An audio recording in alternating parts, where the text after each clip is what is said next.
Hello there everybody and welcome back after a bit of a break to a brand new review. And after coming back from a Wi-Fi free holiday, I have come back to a new unexpected drop from Death Grips entitled Gmail and Restraining Orders that I urgently needed to listen to. Death Grips is of course a Sacramento trio comprising of the aggressive MC Ride, the abrasive Zach Hill and the mysterious Andy Moran.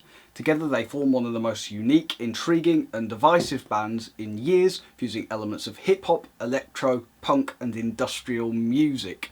They are probably my favourite musical act to come out of this decade. I've recently seen them perform live and I'm always curious as to what their new release entails.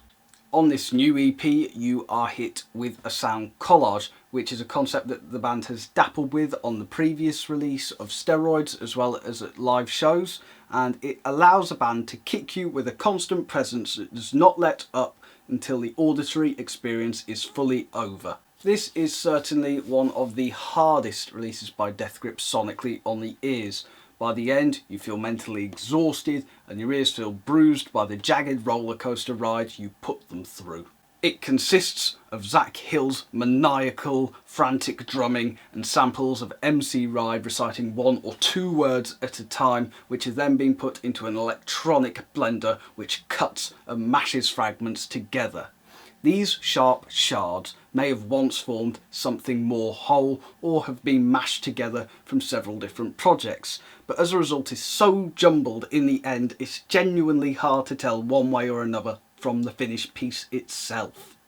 There are moments and glimpses of greatness and creativity where the bombardment of noises forms a driving force that you can grip onto as you speed through the harsh sounds at a breakneck tempo, but other times it can slip away and leave you feeling lost and confused by the wall of auditory elements that you are up against. However, on the other hand, that is part of what makes it work overall.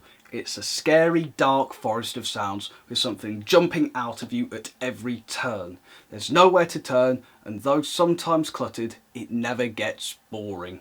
However, the thematic focus that glues it all together is not as strong as can be heard on Steroids. Here all you have as a constant force to guide you is Hill's drumming. The rest does not lead you from one concept to another, but rather sporadically throws clumps of music at you as if you're being pelted with snowballs made of song fragments. It certainly is a difficult release to pin down, and though not the group's strongest release, it shows that they still have the ability to be subversive and fresh and show no signs of slowing down, and that they still have tricks up their sleeve to tantalise their audience with.